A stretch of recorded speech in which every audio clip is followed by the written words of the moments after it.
안녕하세요. 오늘 보내주신 일본어 문법 자료, 일본어 품사 PDF 있잖아요. 그 발췌 내용을 보면서 일본어 문장의 기본 뼈대, 바로 품사에 대해 한번 깊이 파고들려고 합니다.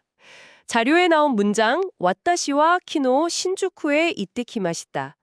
이거 보면요. 그냥 단어 뜻만 알아서는 뭔가 좀 부족하다 이런 느낌 들지 않으세요? 왜 그럴까요? 네, 맞아요.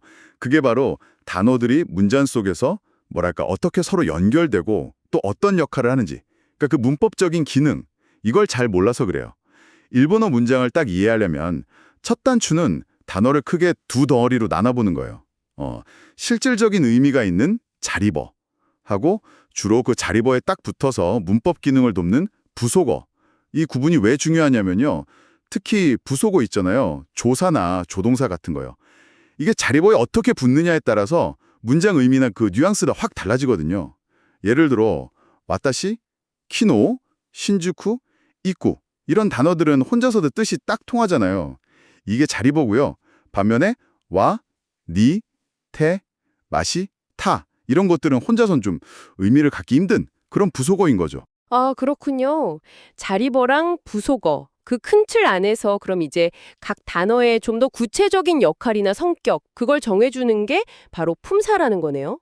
뭔가 그냥 단어 목록이 아니라 문장을 만드는 레고 블록 종류를 이렇게 착착 구분하는 그런 느낌인데요. 네, 정확해요. 딱 그거죠. 품사는 단어를 그 형태, 그러니까 모양이 변하나 안 변하나, 그리고 의미, 뭘 나타내는지, 마지막으로 기능, 문장에서 어떤 역할을 하는지 이 세 가지 기준으로 분류한 카테고리예요. 이게 왜 중요하냐면 어떤 품사인지 알면 그 단어가 문장 속에서 대충 어떻게 쓰이겠구나 하고 예측을 할 수 있게 되거든요. 이야, 자료 보니까 멍사, 동사, 형용사 말고도 뭐 형용동사, 부사, 연체사, 접속사, 감동사, 조동사, 조사. 와, 정말 종류가 많네요. 배우는 입장에서는 어디부터 딱 집중해야 할지 약간 막막할 수도 있겠어요. 맞아요. 종류가 꽤 되죠. 그래도 핵심적인 것부터 보면 일단 명사. 이건 뭐 사람, 사물, 장소 이런 걸 나타내는데 유럽 언어들이랑 좀 다르게 성이나 수에 따라서 모양이 안 변해요. 그냥 태조 연필이죠. 이런 순수 명사도 있고 카한코쿠, 한국 같은 고유 명사도 있고요.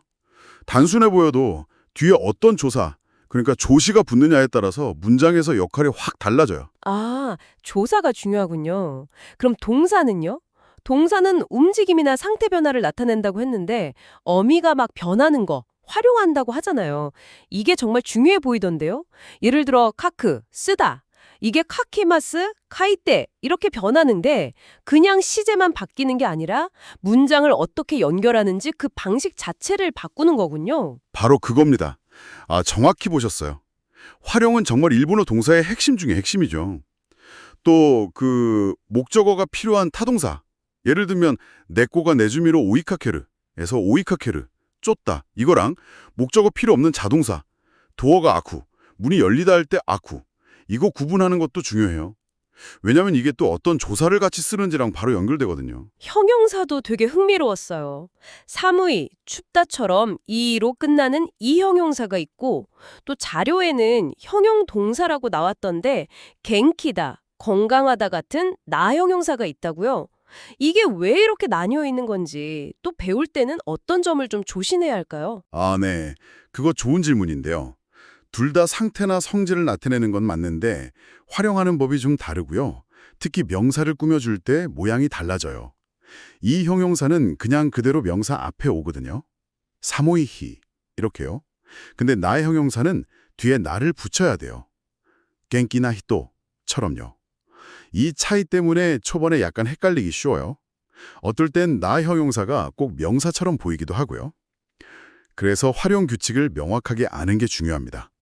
아하, 그래서 문법적인 성질 때문에 일부러 구분하는 거군요.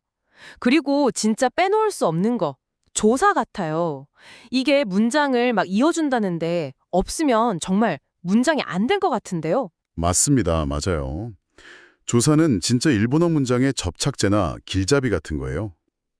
주로 자리버 뒤에 착 붙어서 문법적인 관계, 그러니까 누가, 무엇을, 어디에 이런 걸 표시해 주거나 이게 격조사, 아니면 문장이나 구를 이어주거나 지만, 니까 같은 접속 조사. 그것도 아니면 문장 끝에 붙어서 감탄이나 질문 같은 뉘앙스를 더해주죠. 요, 군요 같은 중조사. 와따시 뒤에 와가 붙으면 나는 이 되고 가가 붙으면 내가가 되잖아요. 이런 식으로 조사가 단어의 역할을 딱 지정해주는 거예요. 이걸 잘 써야 자연스러운 일본어가 되죠. 우와, 정말 핵심적인 역할을 하네요. 그럼 명사, 동사, 형용사, 조사 말고 다른 품사들도 있었잖아요. 이것들도 아주 간단하게 역할만 좀 짚어주실 수 있을까요? 네, 물론이죠. 예를 들면 부사는 주로 동사나 형용사를 꾸며서 어떻게, 언제 뭐 이런 정보를 더해주고요. 유끄리 하나스, 천천히 말하다처럼요. 연체사라는 건 좀 특이한데 이건 무조건 명사 앞에만 와서 그 명사를 꾸며줘요. 코노 혼, 이 책 할 때 코노 같은 거요. 그리고 접속사는 문장과 문장을 잇는 역할, 감동사는 뭐 여보세요 이런 감탄이나 부름을 나타내고요. 조동사도 있네요. 이건 동사나 형용사 같은 데 붙어서 시제나 추측, 가능 이런 문법적인 의미를 더해주는 역할을 합니다. 네, 오늘 이렇게 품사라는 렌즈로 일본어 문장을 다시 보니까요. 단어 하나하나의 뜻 너머에 문장 전체가 어떻게 짜이는지 그 구조가 좀 보이는 것 같아요. 결국은 자리버랑 부속어, 이 기본 틀 위에서 형태, 의미, 기능에 따라 단어의 역할을 이해하는 것, 이게 핵심이겠네요. 네, 그렇습니다. 품사 지식은요, 어휘력이랑 같이 일본어 실력을 딱 받쳐주는 기둥 같은 거예요. 이 체계를 이해하면 단순히 단어만 외우는 게 아니라 문장이 이렇게 의미를 만들어내는구나, 그 원리를 파악하게 되는 거죠. 그러면 문법 공부가 좀 더 재미있어질 수 있어요. 자, 그럼 마지막으로 청취자 여러분께 이런 질문을 한번 던져볼까 합니다. 오늘 살펴본 일본어의 품사 분류 방식 있잖아요. 특히 그 자리버, 부속어 개념이라던가 조사의 역할 같은 것들이요. 여러분이 이미 알고 계신 다른 언어, 뭐 한국어도 좋고 영어도 좋고요. 그 문법 체계랑 비교했을 때 어떤 점이 가장 다르게 느껴지시나요? 이런 비교를 통해서 언어 구조에 대한 이해를 좀 더 넓혀보시는 것도 좋을 것 같습니다.